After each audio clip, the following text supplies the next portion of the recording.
Antoine Léaumont, bonjour, merci beaucoup d'être avec nous depuis l'Assemblée nationale, député La France Insoumise NFP d'Essonne. Je vais reprendre l'expression de Laurent Neumann, c'est un homme précautionneux, Michel Barnier.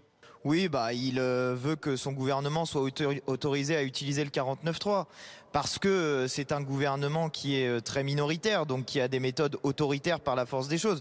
Je rappelle que M. Barnier est le Premier ministre d'une formation politique qui a fait 6% aux élections législatives.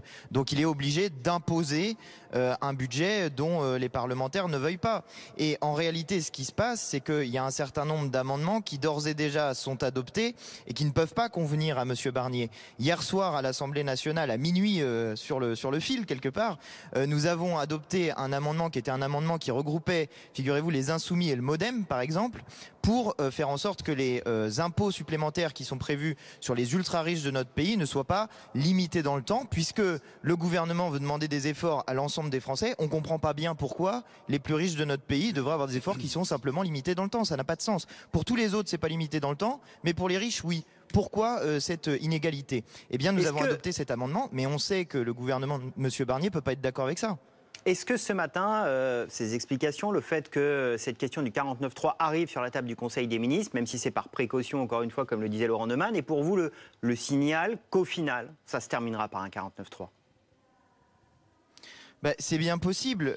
Nous, on a plutôt une hypothèse qui est que le gouvernement et les macronistes essayent de faire durer, parce que si on n'arrive pas à voter le budget dans les temps, ensuite c'est le gouvernement qui peut décider lui-même du budget par ordonnance. Donc c'est une manière pour le gouvernement de faire des manœuvres dilatoires. Je rappelle, par exemple, je ne sais pas si vos téléspectateurs le savent, mais sur ce budget-là, ceux qui ont déposé le plus d'amendements, ce sont les groupes de la prétendue majorité, en tout cas les groupes gouvernementaux. 45% des amendements qui sont déposés par les groupes qui soutiennent le gouvernement. C'est inédit sur un budget que ce soit les groupes du gouvernement qui déposent autant d'amendements. Pourquoi? Parce qu'ils essayent de faire durer les débats pour permettre ensuite au gouvernement de gouverner non pas par 49.3 parce qu'ils ont peur, mais par un autre moyen qui est un moyen tout aussi autoritaire que le 49.3, mais beaucoup plus dilatoire.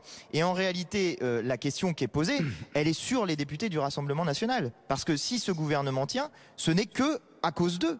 C'est les députés du Rassemblement national qui, en ne votant pas la censure, si jamais il y a un 49.3, feront tenir le gouvernement de M. Macron et de M. Barnier. Alors donc, justement, vous voyez, nous sommes assez clairs. Vous me tendez une perche, pardon, je vous redonne la parole dans un instant. Oui, non, Sébastien Chenu était l'invité d'Apolline de Malherbe ce matin.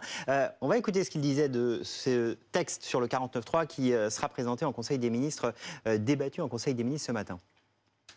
Ça me surprend parce que c'est en contradiction avec ce que les ministres, en tous les cas le ministre du Budget avait annoncé. Il nous avait dit qu'il n'était pas favorable à cette utilisation. Il nous avait dit qu'il souhaitait que les débats durent le plus longtemps possible. Je vous rappelle qu'on va voter la partie recette le 29 octobre, la semaine prochaine, que d'ici là, nous allons débattre. Nous pouvons d'ailleurs débattre dans le week-end.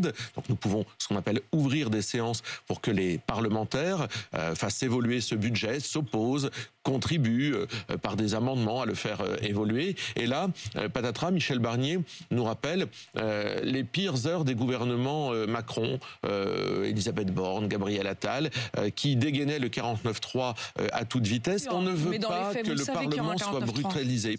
Laurent Neumann, le 49.3, c'est le symbole. Oui, mais là, il faut faire un tout petit peu de pédagogie. Vous savez qu'un budget, il y a un volet recettes, un volet dépenses. Le volet recettes doit être voté au plus tard mardi prochain à minuit. C'est un peu court. Oui, c'est un peu court. Et donc, la question se pose de savoir si on ne va pas ouvrir les débats à ce week-end, samedi et dimanche, pour laisser une chance au débat d'aller jusqu'au bout avant le vote final. Est-ce qu'il y aura un 49.3? Oui, ce serait un symbole pour une raison extrêmement simple, c'est que n'ayant pas de majorité, Michel Barnier a dit lui-même que le sort de son gouvernement et par ricochet de son budget dépendait du Parlement. Et donc tout à coup dire stop, on arrête, c'est vrai que ce serait assez contradictoire avec cette volonté de co-construire le budget avec le Parlement. Mais en même temps, il faut qu'on avance. Alors, il y a une hypothèse, c'est qu'effectivement, il n'y ait pas de vote, il n'y ait pas de 49.3, et du coup, le texte repartirait au Sénat. Mais alors, dans ce cas-là, il repartirait dans sa version initiale, donc amendable par le Sénat. Et après, que se passe-t-il? On peut aller en commission mixte paritaire. Je sais que c'est compliqué, mais en gros, vous mettez dans une même pièce des sénateurs et des députés